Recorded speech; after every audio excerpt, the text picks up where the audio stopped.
Hi everybody, I'm Raphael McGregor, steel guitar player based in Brooklyn and co-founder of the Steel Guitar Unconvention. Wanted to make this video geared primarily towards people who are thinking of entering the composition competition that we're having and would like to learn maybe a little bit more about lap and pedal steel, how they work, how to write best for them, what are some of the idiomatic things that they can do really well and their cool features and techniques.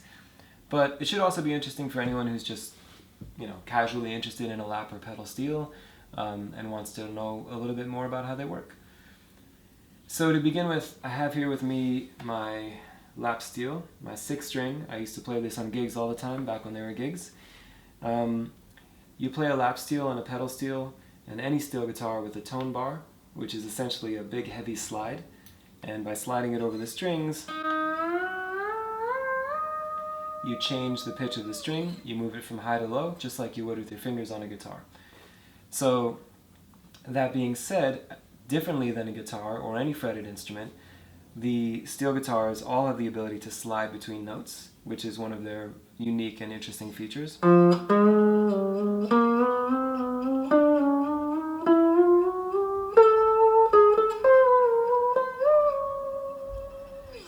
Okay, so that's definitely something that you can exploit as a composer.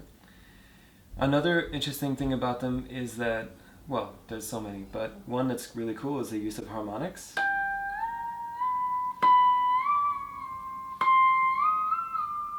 There's some really interesting harmonic techniques on the steel guitar.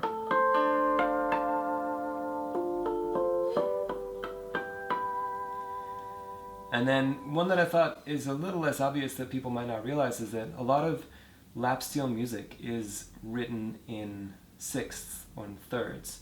So lap steel players and steel players in general are actually really used to playing contrapuntal lines. So for example, this is a pretty famous lap steel intro.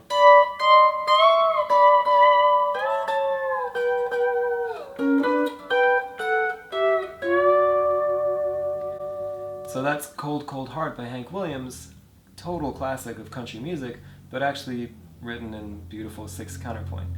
And with some a little bit extended techniques, pretty standard for a lap steel player, we can change the intervals that we have at our disposal.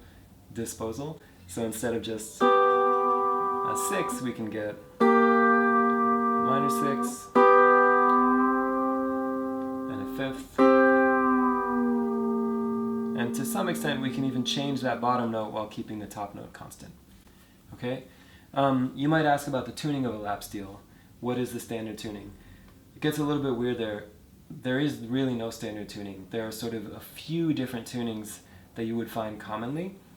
And as you can start to see, there's no standard tuning because when people were, it was becoming a popular instrument and people were playing it all the time, they wanted to play different types of music, they would find that one tuning worked really well for one song, but didn't really work for another song. So you get a sort of few different major general tunings, right? And the reason for this is because of the limitations of the instrument. It's basically a guitar you're playing with one finger. So that's what led to the development of the pedal steel. But before I get there, maybe I'll just do a little bit of free improv and I'll show you just sort of a bunch of different techniques that I've learned over the years that I think would be useful in composing, a little bit more modern style, a little bit more harmonically adventurous and adventurous technique-wise and form-wise. So here we go.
So let's move on to the pedal steel.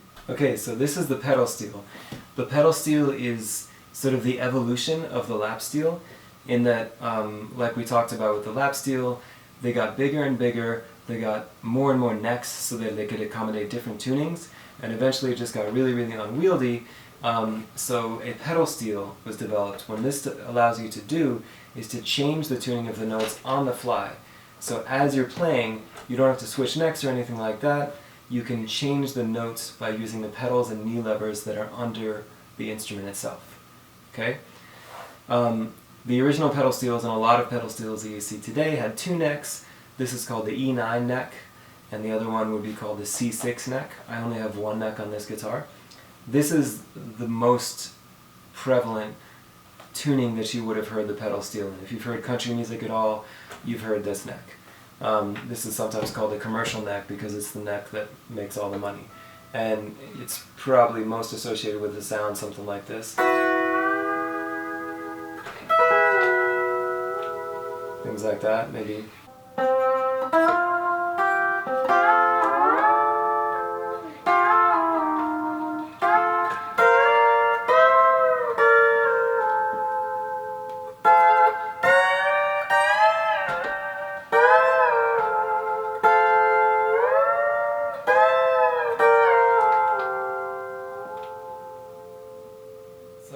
So one thing I wanted to point out was that even though this neck is really associated with country music, and most steel players, if you were to think of them as like an aggregate community, play country music, that doesn't mean that steel players aren't able to play more complicated things. A lot of people are super interested in jazz and swing and other types of music as well. There's a lot of examples of that throughout the years. And you also have a lot of steel players that are really able to stick complicated ideas in terms of harmony and melody and rhythm into their playing, even over really simple country forms. So I want to give you a quick couple of examples of that. The first example is from a song called Pedal Patter by Tom Brumley. And it's a really straightforward tune in terms of the phrasing and the melody and everything like that, but there's one part that I think is really interesting because it really shows this idea that the steel guitar, because of the finger technique and because of the pedals and the levers that you have, you can really create a sense of two different voices happening in parallel.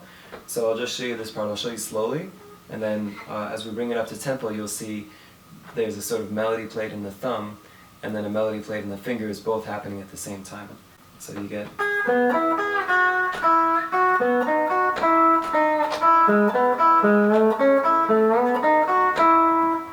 So that's basically it, right? That's sort of a turnaround to one of the sections.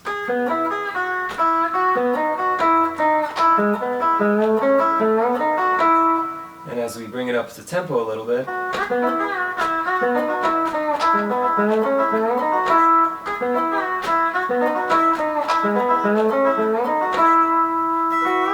this next example is a song called Together Again, famous by Buck Owens.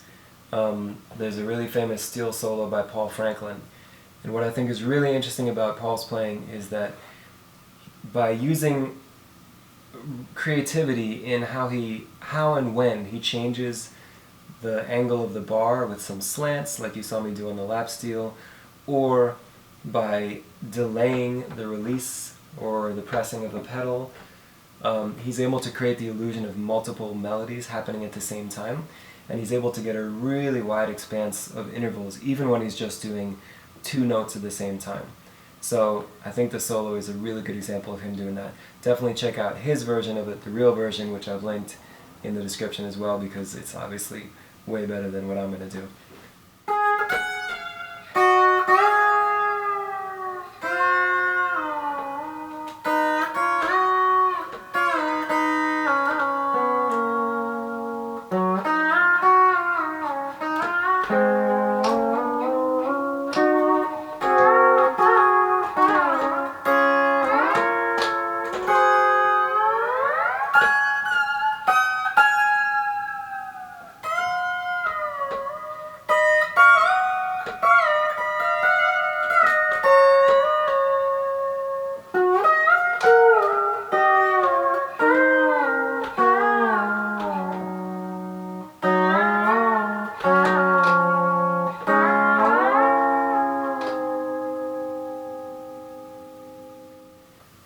hope you found this enjoyable and interesting, and hopefully between this video, the links we put in the playlist, you'll have some good ideas of what the instrument can do and what the players are sort of interested and capable of doing. And we encourage you to play with what the instrument can do, but also push those boundaries and make it something that speaks to you as a composer as well. I also want to say that I am by no means an expert in pedal steel guitar, and that to compensate for that, we've had the good fortune to do an interview with the great composer, musician, arranger, improviser, MacArthur Grant award-winning musician Susan Alcorn, who is an incredible pedal steel player and has lots of knowledge. And she did an interview with us last week, which we're also going to post as well, which will give you a lot more insight into the pedal steel particularly. And also, lastly, please feel free to leave a comment or email us directly at the link in the description if you have any questions and you want to learn more about the pedal steel. We're happy to make more videos or just talk with you one-on-one. We would love to see tons of pieces being written for the steel guitar. It would be an exciting challenge for us as players, and it would be so great for the audience to hear this instrument in everywhere. So thank you so much. Can't wait to hear your compositions.